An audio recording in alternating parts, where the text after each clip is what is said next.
Hello everyone, my name is Ryan Cam. Welcome back to the 1996 project. In our current timeline in 2026, it seems like the box office is just only ramping up. In 1996, like in terms of box office and quality, it's just slowing all the way down. What we're going to cover slate today is just some are there's some good stuff, but just a lot of just stuff. But like, comment, subscribe, greatly appreciate that. Let's get right into it. First up, Diet Off-Brand, Non-Union Legally Distinct, The Fugitive, aka Chain Reaction. Chain reaction. Who are you? I'm your friend, Eddie. Chain Reaction was directed by Andrew Davis, who previously directed The Fugitive. Yes, that one. And it starred Keanu Reeves, Morgan Freeman, and Rachel Weisz. It tells the story of a machinist played by Keanu Reeves and his assistant, played by Rachel Weisz, who make a staggering discovery in the form of a type of fusion that could lead to an energy source that would lead to zero waste. Well, it's a bit too ahead of its time because an explosion happens at the factory he works at, and someone's going to pin the explosion on him. The question is who? I like Keanu Reeves, I love Morgan Freeman, and this is a very interesting premise. It's just a very boring execution. And this was around the time where Keanu Reeves was not exactly well liked, or that's a wrong choice of words, but he's not like today where he's like John Wick and everyone loves him. Here he was just the guy in Point Break that said, I am an FBI agent, and I know the boss that sleeps in Bram Stoker's Dracula. He was like, that was that guy. And here he's fine. I feel like you could have just put anyone in that role and it would have worked just as well. Morgan Freeman is the best part of the movie because there's this whole like, where's his angle? What's he coming for and where is he coming from sort of thing that I did appreciate. But this is just basically The Fugitive with lower stakes, if you can believe it. Because if you remember The Fugitive, it literally starts with Richard Kimball, like, sentenced to death on the bus, like, and the accident happens and he's off. And it's all gas, no brakes.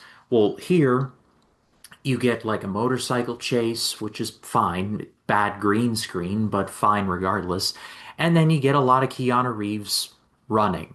Like, if I want to watch Keanu Reeves run, I'll just watch any of the John Wick movies. Any of those movies are better than this. Plus, like, Keanu Reeves stabs a guy with a pencil in the second one. Like, what more of a sales pitch do you need? And like I mentioned, this is basically The Fugitive, but just lesser. And yes, I'm aware that this is directed by the same guy. He just basically reheated his own nachos, and this movie's pretty forgettable. It's not a terrible watch, but especially in the mid 90s where we got some quality action films, this was just not it. But now we go from action to Austin, not that one, this one, in the form of Emma. Emma.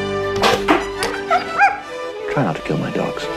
Emma was directed by Douglas McGrath and starred Gwyneth Paltrow, Ewan McGregor, Toni Collette, and more, and this is based on the legendary book written by Jane Austen.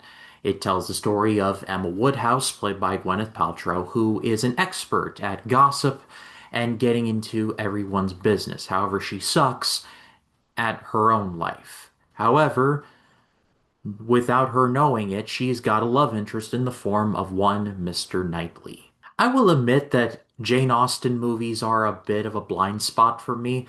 I remember watching one for the 1999 project. The name of it escapes me. Mansfield Park, that's the one. And I remember really liking that.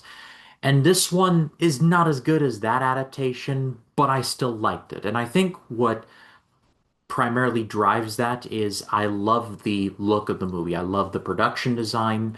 I love how the houses look, and just Victorian England, especially in movies like this, really stands out in a good way. You got Gwyneth Paltrow, who's good. You got Ewan McGregor, terrible wig to one side, he's good. You got Jeremy Northam, Toni Collette, she's good. Like, there's not a bad performance here. You can't go wrong. When it comes to whether you are going to like this movie, it's really going to come down to if you like Jane Austen. If you do, I feel like this is going to be for you. I don't know all that much, so I thought this one was just okay. Enough to give it a good rating. It's got a lot of positive attributes, but I feel like there are better adaptations of this story out there. I remember my friend Rachel from Rachel's Reviews just buzzing about the 2020 Emma version, and I've never seen that. That came out the week the movie theaters shut down because of the first round of COVID, and I never got around to it. So now is as good a time as any. We go from a work of literature to a work of art, or someone who did a lot of really good art. It's Basquiat. No one wants to be part of a generation that ignores another Van Gogh. Basquiat was directed by Julian Schnabel, who would later go on to direct a couple movies about Vincent van Gogh, another artist, and it starred Jeffrey Wright, David Bowie, Dennis Hopper, and Gary Oldman, among others. And this is based on the life of legendary graffiti artist Jean-Michel Basquiat, who from the late 70s to the mid 80s revolutionized the art world through his aforementioned graffiti art and his collaborations and working with Andy Warhol. Honestly, just outside of the names of the cast members that I've told you here, this movie's an embarrassment of riches when it comes to good to great actors. You got Jeffrey Wright, you got David Bowie, Dennis Hopper's good, Gary Oldman is good as well. You got Courtney Love randomly in this movie, and she's good in the few scenes that she is in. You got Kirsten Scott Thomas, you got Benicio del Toro. Christopher Walken comes in for like two scenes, for like two scenes as a for two scenes as like this interviewer who's interviewing Basquiat. You got Michael Wincott, aka Top Dollar from The Crow, in this. He's good. Like it's an embarrassment of riches, like I said, and I just have to sit there and I think to myself, man, Julian Schnabel must have a lot of famous friends in order to pull all of these people into this one movie for him. My big issue with this one is how it is structured, in that there are parts of Basquiat's life where the movie's very liberal with the timeline. It jumps from one era to like the next, and you feel like a few years have passed, but it was like maybe like a year or two. There's no real direction on what the movie's timeline is and why it is. I feel like that was a deliberate choice, but I feel like it would have been better if they had just stuck to a consistent timeline because I was confused. Like Basquiat is not living in a park. Now he's in an apartment with his girlfriend, and it's just like it just a snap move like that. It just felt very confusing. And then you got the like there's no traditional rise and fall. It just like he rises and then he falls before you know it, and then he's dead.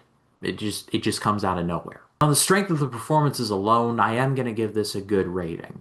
I don't know where this stands amongst like biopics of all time, but I feel like in certain aspects, this is one of the more underrated ones. Close things out with just a one of the silliest movies I've seen in quite a while, Escape from LA. You ready?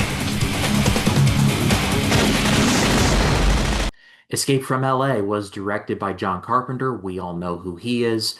And it starred Kurt Russell, Stacy Keach, Steve Buscemi, Bruce Campbell in horrifying makeup, and crappy CGI. But we'll get to that in a second. And this is the sequel to the legendary Escape from New York.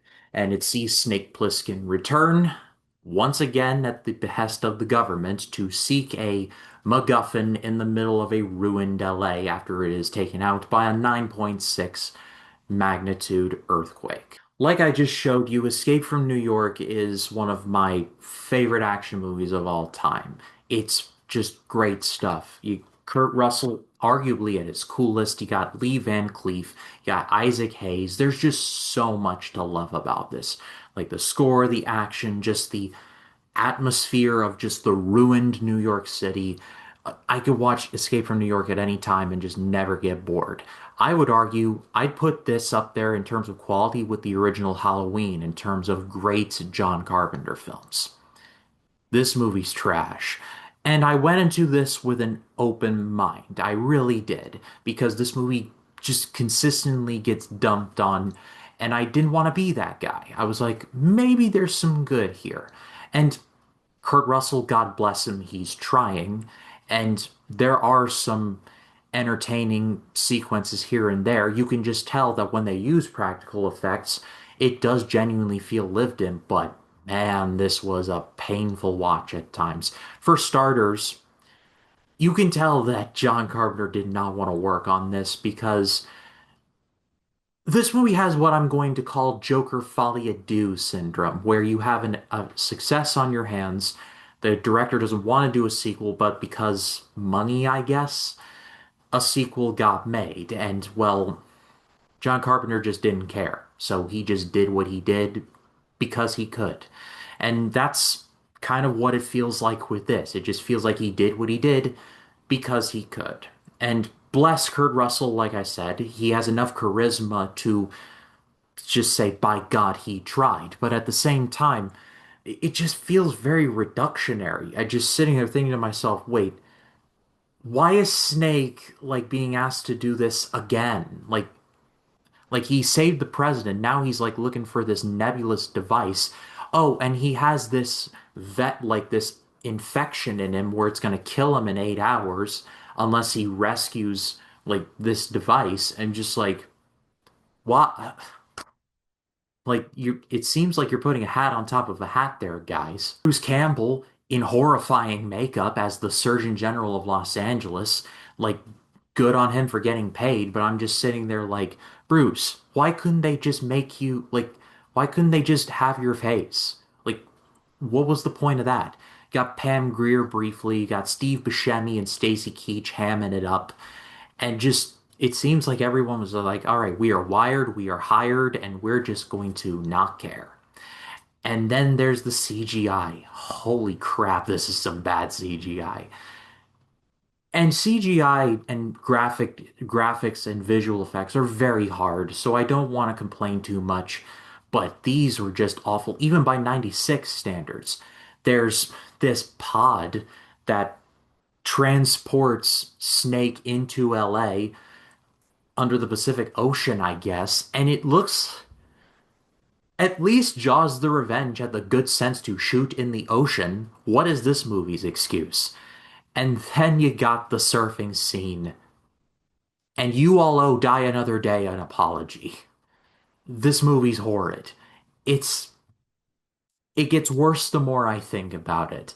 And when it was over, I'm like, you know what? It was bad, but it wasn't that bad. But the more I'm talking about it, it's getting me worked up, and I'm just sitting there thinking to myself, yeah, I just give this the full horror because you have the right to. So that's what I'm going to do. What did you all think of any of the movies I've talked about? Let me know in the comments. I would love to read what you have to say. My name is Ryan Kim, and I'll see you in the next one.